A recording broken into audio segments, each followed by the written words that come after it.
this Coraline inspired look, I'm going in with my everyday foundation just to do a little spot concealing.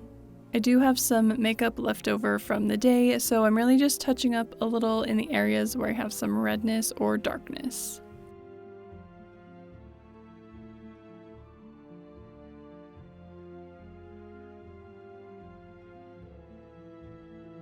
If you're planning on doing the button eyes, you don't need to do any under eye concealing. I wanted to show you just a simple Coraline look as well, in case you're looking for something, maybe a little bit more casual than UV button eyes. For the brows, I'm using a dark brown eyebrow pencil, and if you have lighter brows, you could use a pencil this shade or your natural color, whatever you prefer. I'm pretty much just defining the shape of my natural brows and filling them in so they're more solid. Then I'm applying some dark brown brow gel to hold the brows in place. I'm using a warm brown water-activated body paint for some freckles, watering the product down so they would appear more translucent. Then with a detail brush, I'm stippling it onto the cheeks just kind of randomly, then lightly tapping over with my finger to lighten. And the paint transfers to your finger and works like a stamp and helps add more variance to the freckles, so I'm tapping over other areas on the cheek as well. I'm focusing mainly on the apples of the cheeks, cheekbones, and up onto the nose. These don't need to be perfect unless you want to do just the few that Coraline actually has, but I wanted to go for more of a natural freckly look. And side note, if you are doing the buttons, wait to do the freckles until after you finish those, or else you're gonna have to redo them. Most likely. I'm using the same paint and brush to line out from the corners of my mouth to elongate my smile, and once I have it lined, I'm filling it in to connect the smile line to my lips. Then I'm applying a pinky nude lipstick, using the pointy end of the lipstick to fill in those little spaces at the corners of the smile, and you could also use a detail brush for this. I'm filling in my Cupid's bow as well to flatten that dip in the top lip, and then going in with a pinky mauve eyeshadow on a flat shadow brush using a packing or stippling motion to make the lipstick more matte and less shiny and to kind of set the lipstick. I'm applying this mostly around the edges and then pressing my lips together to help blend it out. To get a cleaner edge, I switched to a flat precision angle brush, and also if you used like a matte liquid lipstick, you wouldn't need to do this step.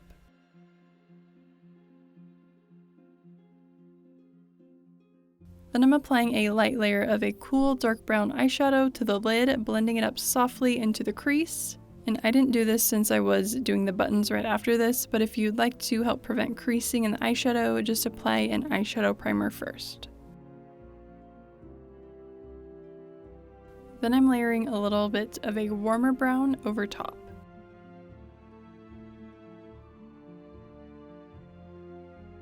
And that's it for the more natural Coraline makeup, so to finish off, I'm putting on my wig cap and wig and adding a dragonfly hairpin to finish it off. This was originally a longer loose curl wig that I cut and then steamed to straighten it. I forgot to get any shots with my yellow raincoat, but I thought this look turned out really cute and fun. But now let's get into the buttons. I'm starting out with that same cool dark brown eyeshadow on a detail brush to mark out where I want the buttons to be. I'm closing my eyes occasionally to see what the placement will look like with my eyes closed. And this doesn't need to be perfect at this point, just so you have a good general idea of what the button shape will look like.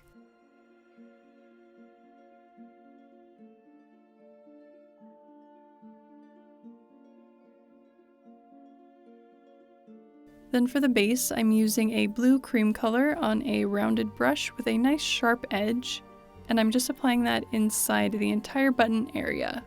I'm packing this on for the most part, and this gives the best coverage, and I'm using the tip of the brush to get into the smaller areas.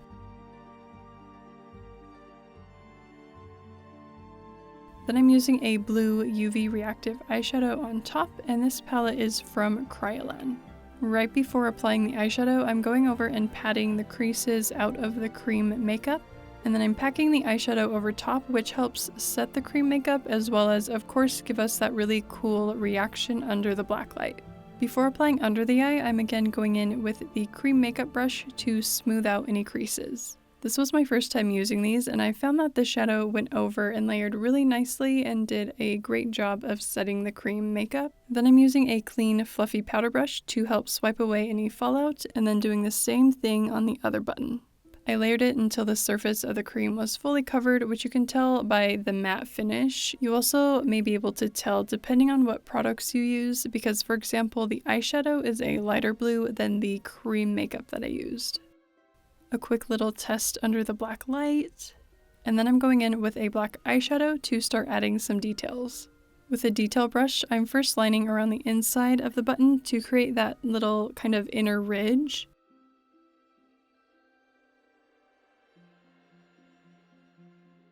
Then I'm shading in toward the center of the button, keeping it darkest at that initial line.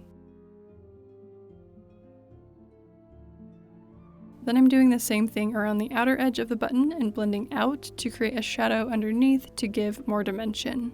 Wherever the black is will either not react or react less to the black light, just depending on how much you apply.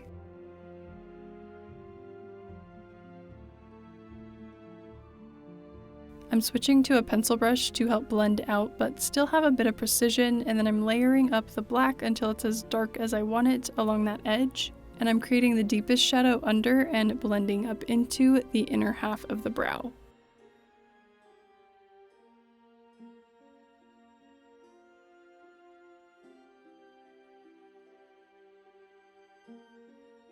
I'm checking in with the black light as I go to see how it's looking, and then darkening some of the shadows as needed.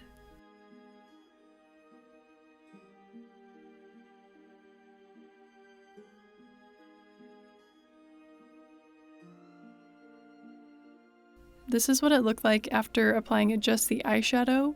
We will be lining with a black paint later, which creates the most precise contrast, so it doesn't need to look super defined at this point.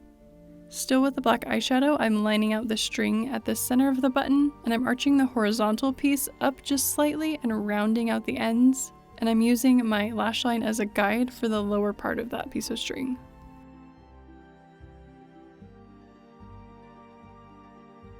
I'm then lining the vertical piece of string, arching this one outward just a little bit, and this one has to continue under the eye, which is a little tricky, but it helps to close your eye at first to check the placement and then actually align it with your eye open. And adding a slight curve to these strings will help add more dimension so it doesn't look just flat.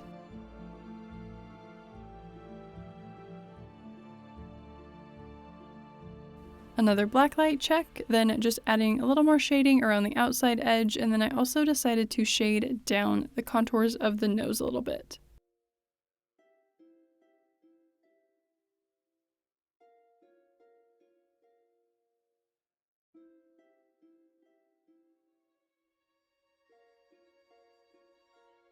Then with a black water-activated body paint on a detail brush, I'm lining along the edge of the button as well as that inner ridge line and strings, everywhere that we lined earlier with the black eyeshadow. Little side note here, I would have preferred to use my NYX Epic Ink liner for this, as I personally feel like I have more control and precision with that, but I didn't have it with me, so we are going with what we've got.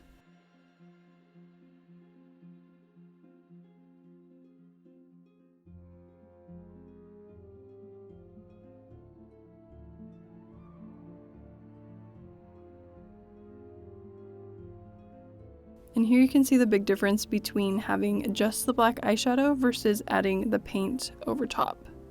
Even though you obviously don't get the full effect with your eyes open, I think it still looks pretty cool and gives off that button vibe. I'm then adding white highlights to the button with a white water-activated body paint. I'm applying this to the center of the string on top, as well as a little bit to the pieces of the string underneath, then around that ridge along the inside of the button edge. This part is pretty subtle when you're just under the black light, but it does add a nice pop and highlight when you're just in normal lighting. I'm not just fully lining around with the white in a solid circle, I'm kind of adjusting my pressure so there are more pigmented and less pigmented areas to kind of give it a shiny, glistening look.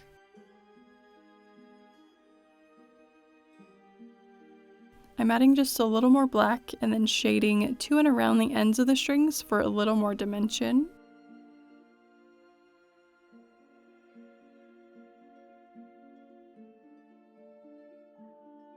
Then I needed to redo my freckles, so just doing that quickly, just the same way as I showed before. And I am also adding a few up onto the temple and forehead and a little bit between the eyebrows.